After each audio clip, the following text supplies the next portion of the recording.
Bird, he's out. Yankees first baseman. He will have surgery. Some sort of bone spell broke off and got lodged in his foot, so he's out for a while. He never plays. And this is a big... Everybody's talking about Bumgarner. This is a huge loss for the Yankees. This is a guy they thought 30 homers, 100 RBIs, bat 3. The big lefty in between Stanton and Judge, and now you don't have him. And, Neil Walker at first base hitting right-handed. That is not pretty. So, out for a long time is Bird. We'll get Steve Torrey up on that. Steve's watching a tape of Stormy Daniels, but we'll get to that a little bit later. Here's Mark in Maryland, and he's with us here on Mad Dog Unleashed. Marky, welcome. It's your turn. How are you today, pal? Okay? Hey, Chris, 3 more days to go, and we'll be back. We got to do basketball today.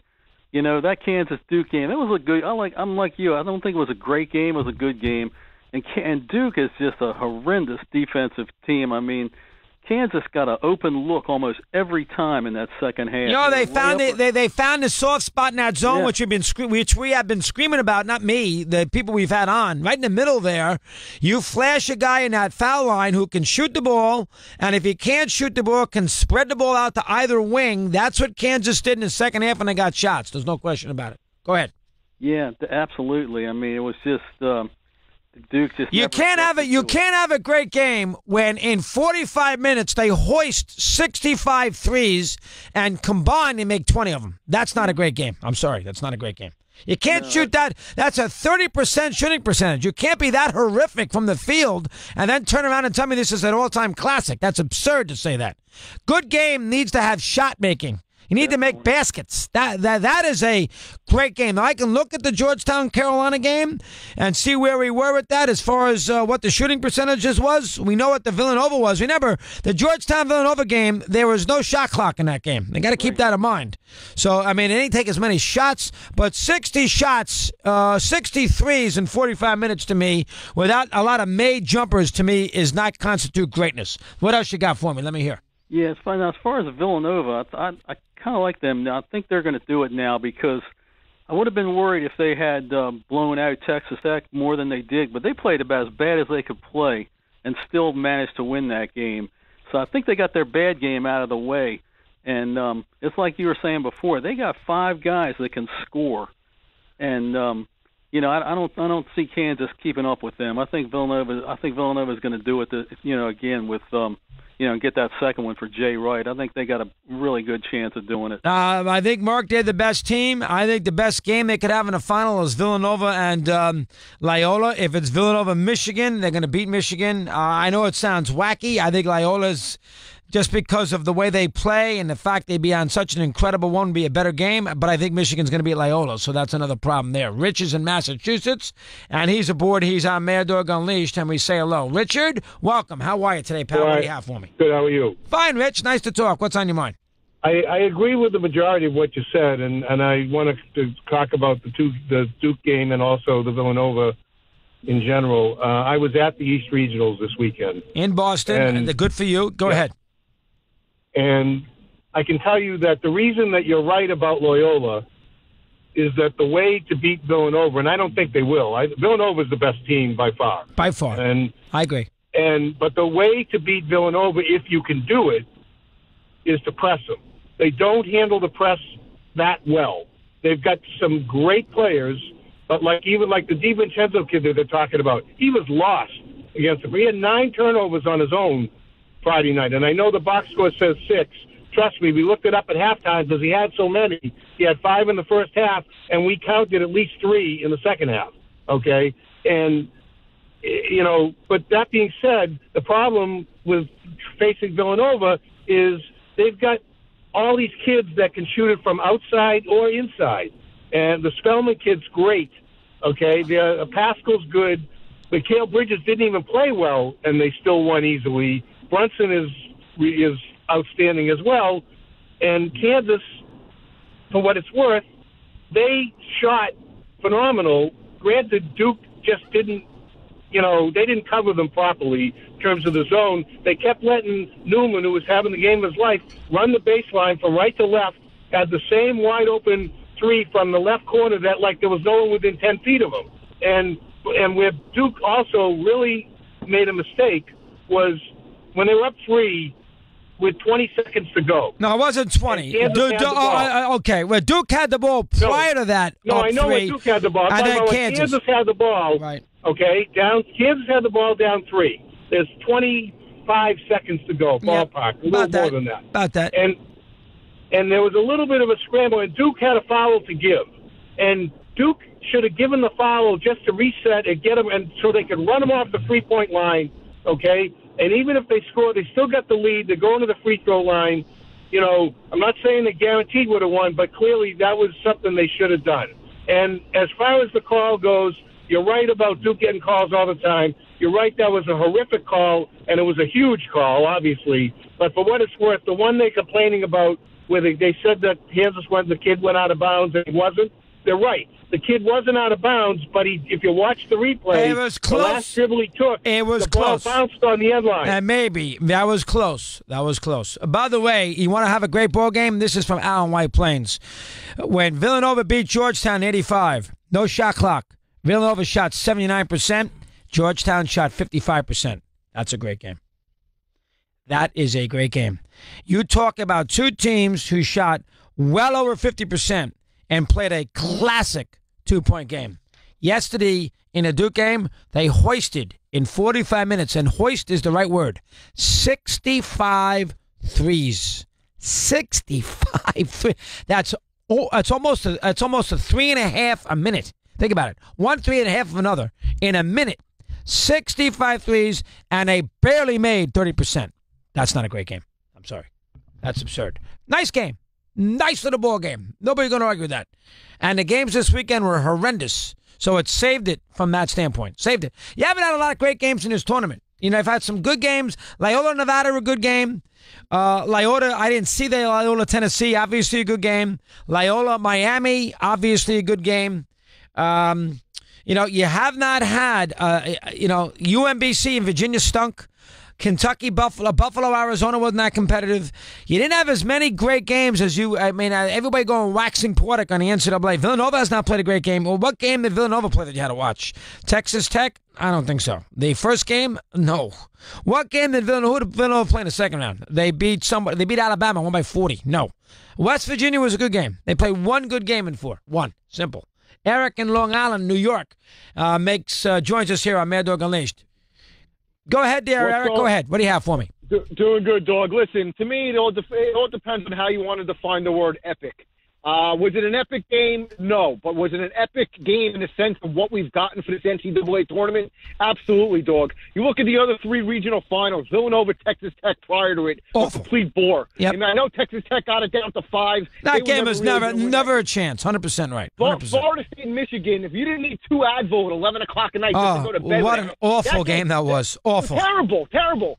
Absolutely terrible. And Loyola, Kansas State, as good as the story as Loyola is, dog, see, I'm with you in this sense. This is the problem we run into with these Cinderella teams, is they get this far in the tournament.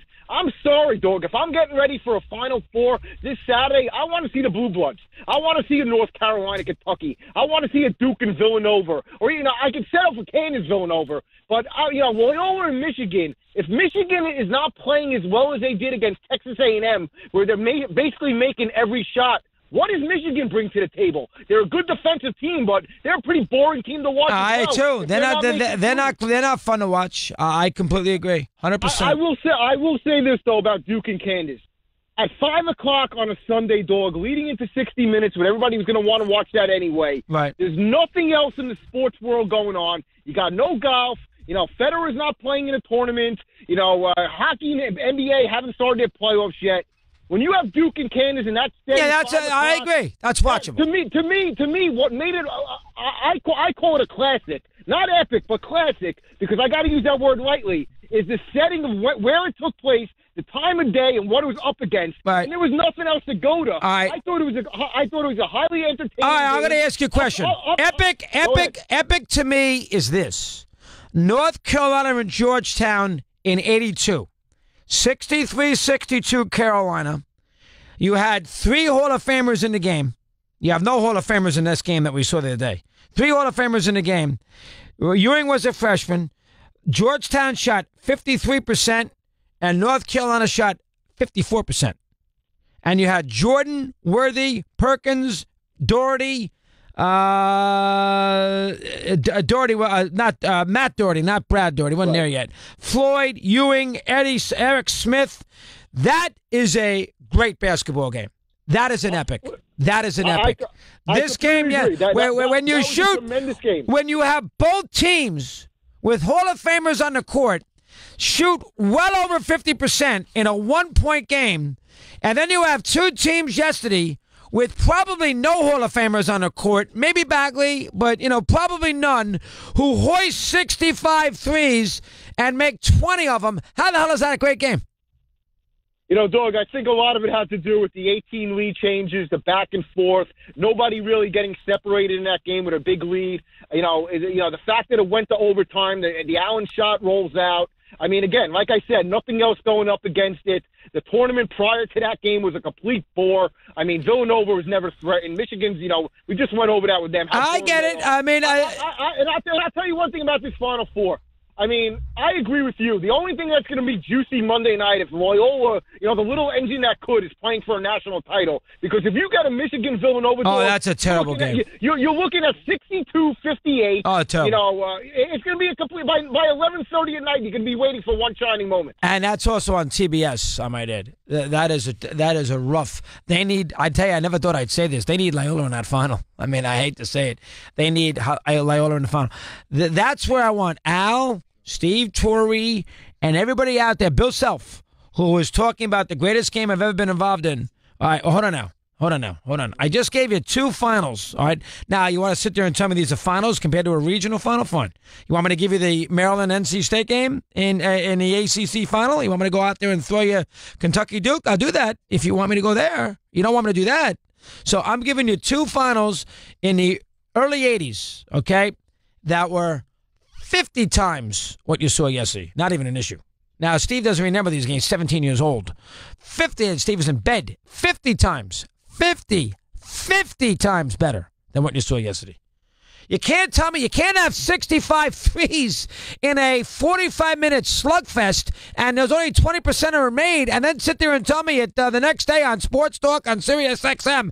Chris, what an epic classic. Yeah, you're not going to get away with that with me. That's ridiculous. When you shoot 30% and Duke is 6 for 26 with their guards, that is not a great game. I'm sorry. So let Danny Cannell wax poetic. Danny's another one. He never heard of that Georgetown.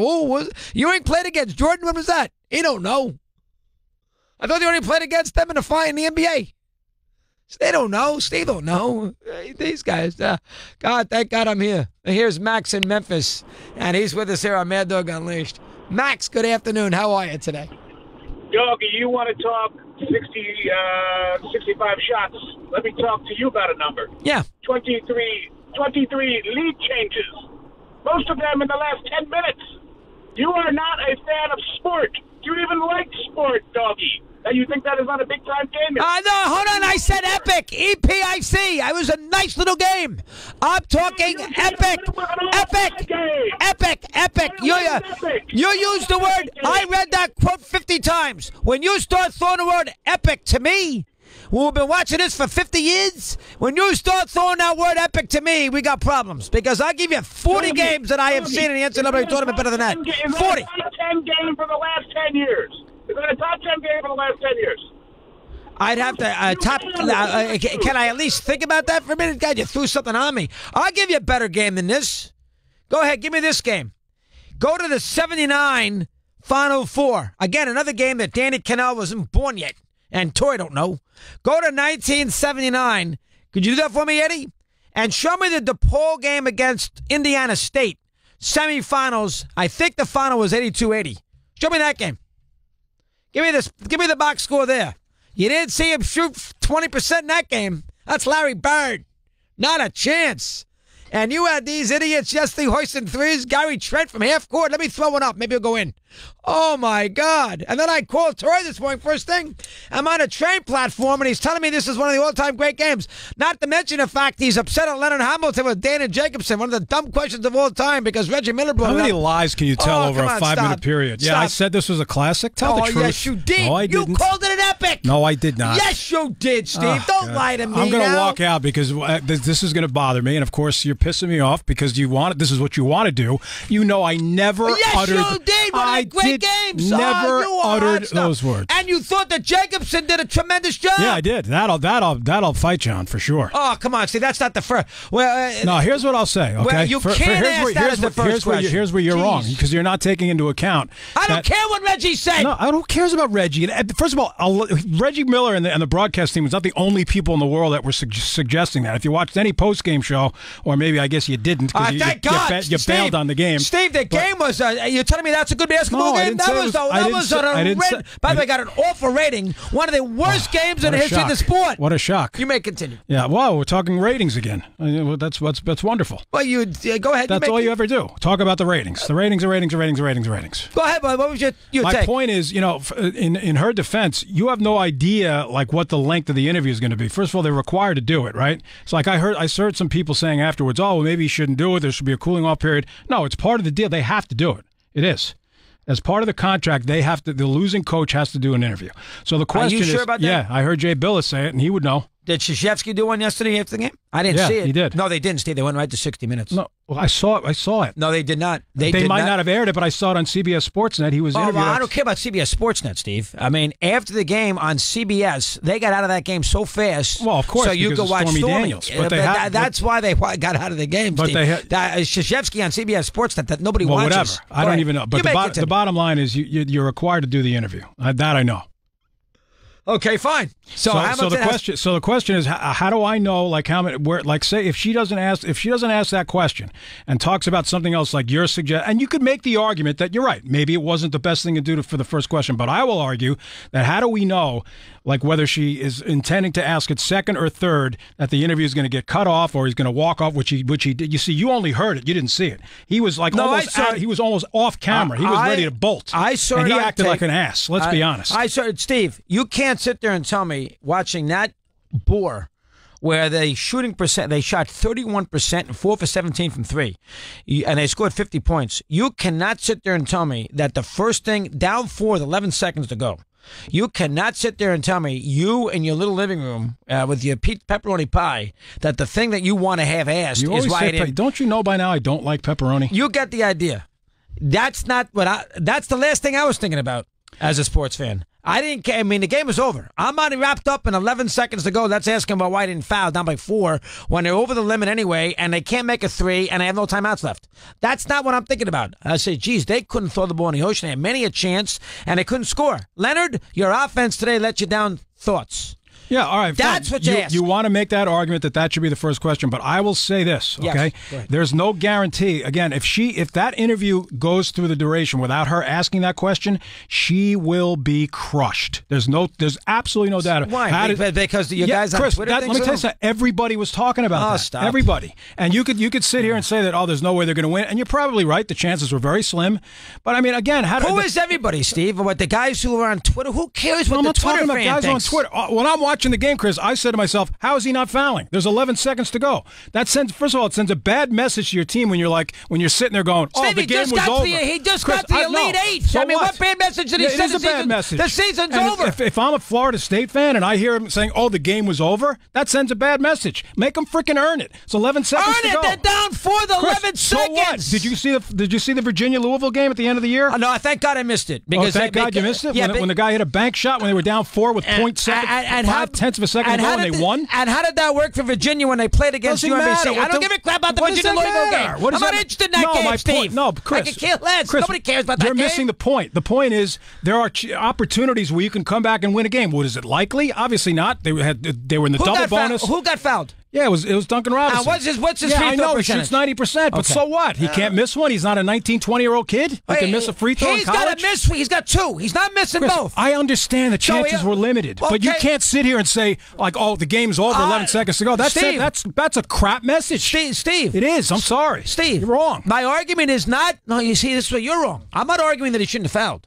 I said that 30 times at 4 o'clock. All right, so then the argument is you can't ask that as a first question. That is not what I'm thinking about when that game is over. Why didn't you foul? Why? Because Reggie Miller and Dan Bonner said, who gives a crap what they say? I don't know. I'm not interested in what they say. I don't know if it's because of Reggie Miller and Dan Bonner. That's what she said. She said the guys were asking that question after the game. Look, I don't care what they were asking. I also the theme of the game is they couldn't put the ball in the ball. They couldn't score. Okay, you could make the argument that maybe she should have phrased it differently and said at the beginning, all right, look, you didn't execute well down the stretch. How come you didn't throw the ball inside? Either way, he was going to be an ass because that's just how he is and that's how he was. I mean, the guy looked at her with this condescending look on his face like, what the hell are you talking about? The game was over. No, it wasn't over, Leonard. There were 11 seconds to go. Why don't you send a positive message to your team and make the freaking other team earn it? I mean, you want to tell me there's 3 seconds to go, Duncan Robinson, all right, back off, game's over. 11 seconds. To me, I thought it was ridiculous. I'm sorry. Well, whatever. But of course, you got to go the other way. I think you're way. You got to be the contrarian. That's what I felt.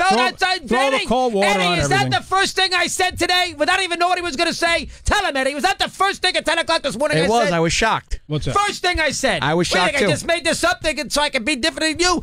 First thing I said before you even saw the thing. Jeez, 11 seconds with 4-point lead. I'm going to make a big deal about fouling when they have no chance to win the game. The game is over. I mean, he should have fouled. He should have fouled. All right, so can I stop you there for 1 sec? Yes, you may. So if you're saying he should have fouled, right, but at the same time you're saying it wouldn't have mattered. So the question is the theory is the question, not the fact of what he should or should not have done. So you have more of a problem over everything. The fact that she did a great job of sticking with it, but when you turn that TV off and go read a book before you hit the sack. The last thing I'm thinking about, my God, I can't believe it. Leonard Hamilton, whose team shot 30%, 4 for 17 from 3, and was an absolute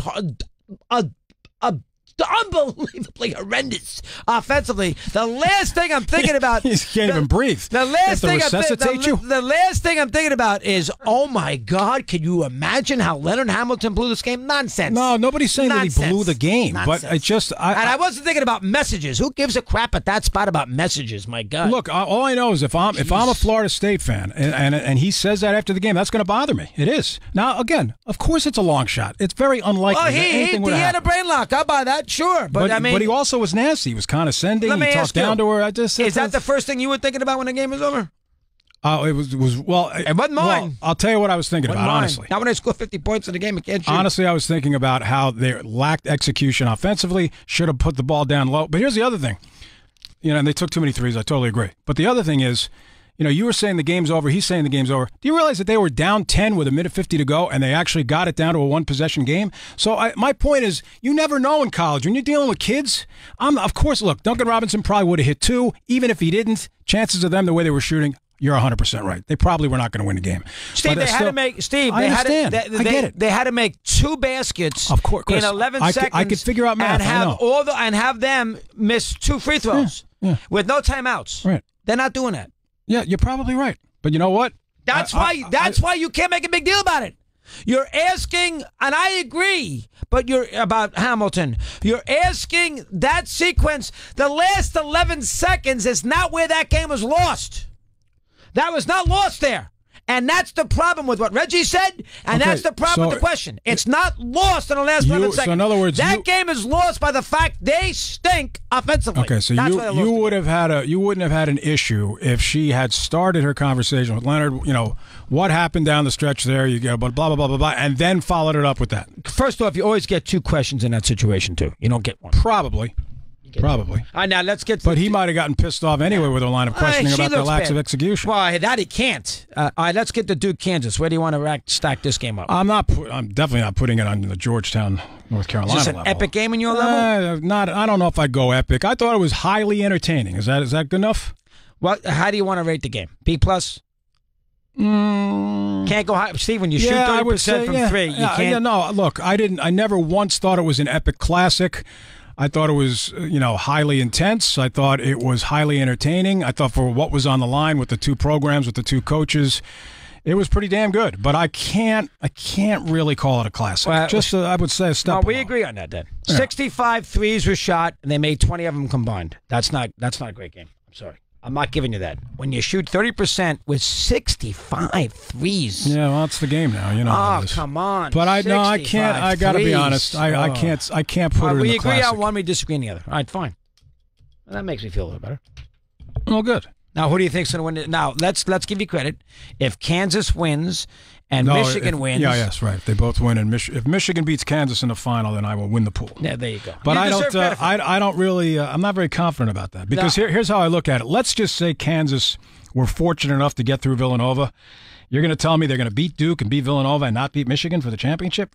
You know what I mean? I know it's like a different game, different circumstances. I get it, but I just can't envision that. And I don't expect Villanova to lose. What impressed me about Villanova yesterday is everyone says they live and die with a 3. They played lousy initially. I mean, they shot 4-24. Texas Tech is not a great team. I mean, Keenan Evans he wasn't 100%. That hurt them. But look, that team was toe to toe with Kansas all year though. They were good. I am so tired of that. I'm saying they weren't there. He didn't have his usual explosiveness, but Villanova was better. They were going to beat him anyway. There's only one team that can beat Villanova this weekend, and that's Loyola. Oh, you think so? Absolutely. Why? Just because of the pressure aspect? And the way they play and all the momentum they're going to have and all the karma, that would be a hard game for them. Villanova's used to be. Villanova, I didn't think of it that way, but you might. Villanova is used to being the big dog killer.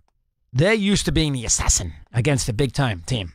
In that game, they're wearing the other team. Yeah, I would be. They're the hunted, and that's a dangerous game. Yeah, for them. I will be shocked if Michigan doesn't win. And I'm not. It's not that I'm not giving Loyola credit because shocked is a little strong. They're really really good. Surprise is better. Shocked is strong. They're only a 5-point favorite. No, I know, but I don't know. That would really surprise me. Yeah. I mean, I know they've had a hell of a run, and they're good. I mean, they're legit good. If you think about it, if you think these 4 teams, they're similar, even though you have Kansas and Villanova, which are 1 seeds. You don't. I mean, Villanova's got some pros on the team. Kansas doesn't. I mean, it's there. A lot of these teams are. Newman's going to be. Yeah, a pro. He might. I mean, he and the big kid's going to be. And dipped his toe in the water last year. And the big kid's going to be a pro too. But they don't have like a surefire lottery pick on their roster. No, I agree.